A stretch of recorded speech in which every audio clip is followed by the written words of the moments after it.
Good morning. Thank you so much for joining us for this interview.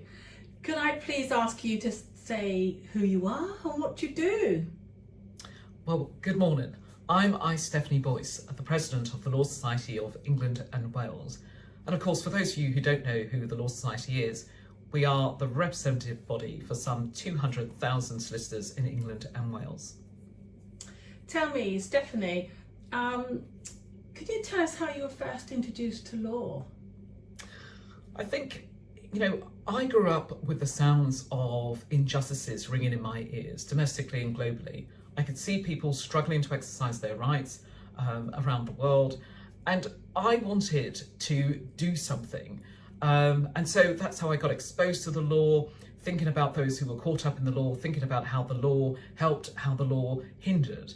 And around about the age of 7, that's when, as far back as I remember, that's when I decided that I wanted to be a lawyer.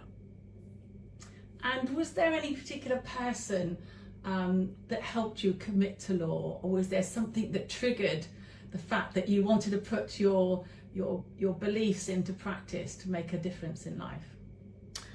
I mean, certainly at the age of 7, one of my role models was Margaret Thatcher.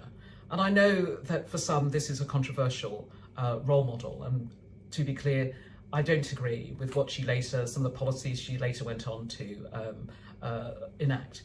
But for a young black girl growing up in rural Buckinghamshire, Margaret Thatcher was the education minister, female education minister. She was a barrister, and she was our first female prime minister. All those things that that I looked at and aspired to. But growing up in a home where the richness of the conversations, the diversity of the culture, and the discussions in my home certainly tweaked that interest in law. Did you find, Stephanie, coming from a difficult socioeconomic background and being a woman of colour, did you find that being a barrier in those early years? Well, certainly one of the things I was told, when I said about becoming a solicitor, was that I was told that I wouldn't make it because of my low socio-economic background. And it's fair to say that coming from a single parent household, growing up on a council estate from a low socio-economic background, as we said, that there were barriers, financial, societal, and other barriers, that would come along and stand in the way. But what I was determined to do was not be defined by any of those characteristics, by any of those barriers that got in my way. And I'm an absolute believer that every door is open if you push, you persevere until something happens. I'm absolutely grateful to my grandparents, my parents who came to this country from the Caribbean in search of faith, hope, and greater opportunities. And my grandfather said we were to make something of ourselves. He didn't say what, but we were to make something of ourselves. And I hope that I have done him proud.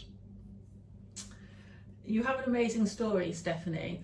And given those socioeconomic barriers that you had, how on earth did you afford to study law? No, absolutely. My secondary schooling was done in America. So from the age of around 12 to 19, I schooled in America. And I think it's fair to say that America would have a lasting impression upon me. I'd be overwhelmed by the poverty. I'd be overwhelmed by people's inability to access their rights, people's inability to access their rights because of their low socioeconomic position, because of the colour of their skin. And I wanted to make a difference. So the day or so after finishing high school in America, I came back to the United Kingdom to start my career, or so I thought. But of course, my American qualification wasn't recognised here. And so I would start my journey doing a part-time qualification over 2 years called an access to higher qualification that would enable me to get to university. But I was one of the lucky ones going to university at a time where we did not have to pay tuition fees. And I also received a maintenance grant from my local authority. But I remember when I left law school, somebody said to me, your debt, despite the fact that I had that grant, despite the fact that I did not have to pay tuition fees, I remember somebody saying to me that my debt was bigger than their mortgage. So we are acutely aware of the funding gap And those barriers that exist for those who do not have the economic wealth, or the cultural, the community wealth to pursue their education, their dream in law. And the Law Society will continue to advocate for funding to get the government and major stakeholders to fund the new Solicitors Qualifying Exam, which is the SQE, the biggest shape up in the way solicitors train and qualify in the last 30 years. But there is no committed funding at the moment, but we will continue to advocate and for stakeholders and government, as I say, to fund that, because being a lawyer, becoming part of this profession, should not be determined by one's wealth. It should be skills, ability, and so forth. Nothing else should matter. Wow, thank you, Stephanie. And how long did it take you to study law? So for me, I think it was about 7-8 years, having done the part-time course for 2 years, 3 years at university, a year at law school, and 2 years on the job training. So what's that, 7 years? And now you're a lawyer.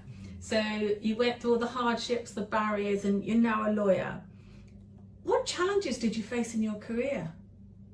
Well, a number of challenges, in as much that, as I say, societal, educational, economics, barriers from my low socioeconomic position because of my gender, because of my colour, all of those things. But as I say, those barriers propelled me forward. I was determined to ensure that they were not the end of my story, but an opportunity to navigate my way around those. And yes, it was difficult, and yes, it was hard, and sometimes, difficult to see my way forward. But if there's one thing that life has taught me, is that to never, ever give up.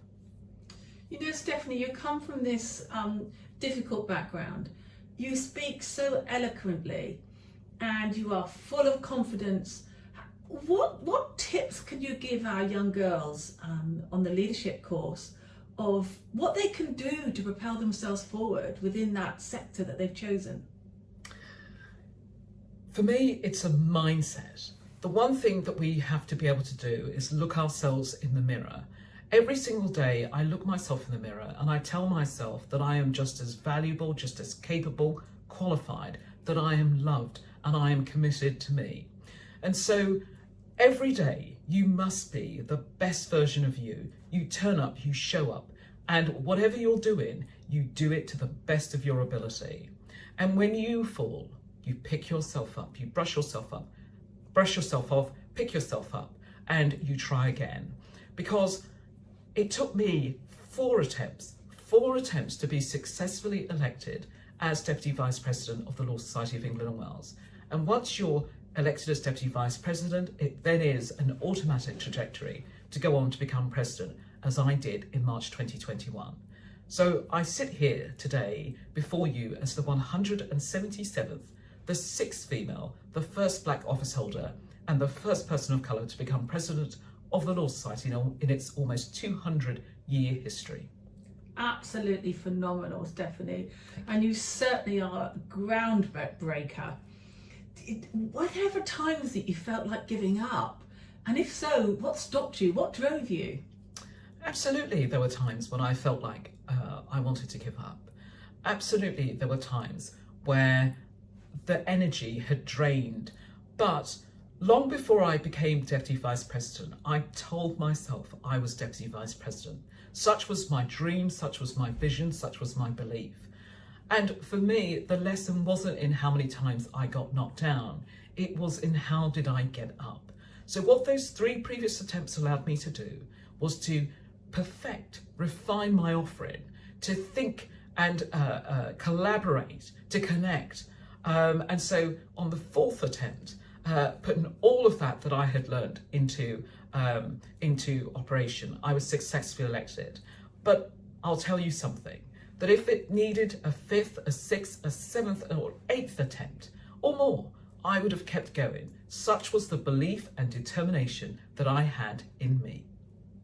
And you're right, Stephanie, you have to have a belief in yourself and your own abilities, because if you don't have a belief in yourself, how can you expect other people to? Do you think, Stephanie, given your journey so far, do you think there's more opportunities and support for young women now pursuing law? Is it different and more available to when you started? Well, certainly to when I started, but if I take you back to 1979, or actually let's go back a bit further, because in December 2022 of this year, we will celebrate 100 years of the first woman, Carrie Morrison, qualifying as a solicitor. But taking you back to 1979, there were 5,000 women solicitors on the roll of solicitors. Today, women are in the majority at 53% of practicing solicitors, and some 63% on entry. And when I look at admission ceremonies, which is where newly qualified solicitors come in to the Law Society to a ceremony to be admitted to the role, it is obvious that women are in the majority. But so women have come a long way in terms of being in the majority, but obstacles still remain, because despite those figures that I've given you, only 35% of females are partners in private practice. So, and what we do know is, if you happen to be female, and if you happen to be from a Black, Asian, minority ethnic background, you are more likely to go and work in-house. And in-house being with companies, organisations, charities, educational establishments, and so forth. So we have come a long way, but it is clear that more needs to be done to ensure that women and those from who, from a characteristic background, reach the senior parts of our profession. Thank you, Stephanie. Given some of the information and research we know about industry in general and the lack of parity between gender, do you feel you were ever treated differently from your male counterparts? That's a good one. I have to think about in terms of probably, absolutely probably. For me, I don't specifically recall an example, but one of the things that I do not do is, and try not to do, and I appreciate that sometimes it's hard, not to focus on those negatives. So one of the things I did was, when I went to interviews, and I'm not suggesting this is going to work for everyone, but I didn't take feedback. I did not actively source feedback from interviews when I did not get jobs and so forth. Because for me, I didn't need somebody to justify to me why I did not get that job that I knew that I was qualified and able and the best candidate for. And words have life. They seep into our very core and they take root. So I wasn't prepared to let those words seep into my core and take root. So absolutely, all of us have been discriminated at some point in our lives. Absolutely, at some point in the future, we will continue to be. The hope is that we won't, but the reality is that we will, certainly for my lifetime. But what we should enable and ensure that we are able to put our best selves forward, the best versions of ourselves, that we have equality of opportunity, but not just equality of opportunity, that we have equity. And one of the things that I have said as president, as I have prioritised equality, diversity and inclusion and social mobility, is that to see this profession more diverse and inclusive than the one I entered. And I'm clear that it must be a shared ambition with each and every one of us playing our part, because we each have a role to play to ensure, as I said, that it's about ability, it's about aptitude, skills, not wealth, not colour, race, gender, sexuality, disability, socioeconomic background. None of those characteristics should matter. It's about the best talent putting themselves forward and being able to thrive and stay and progress in our profession.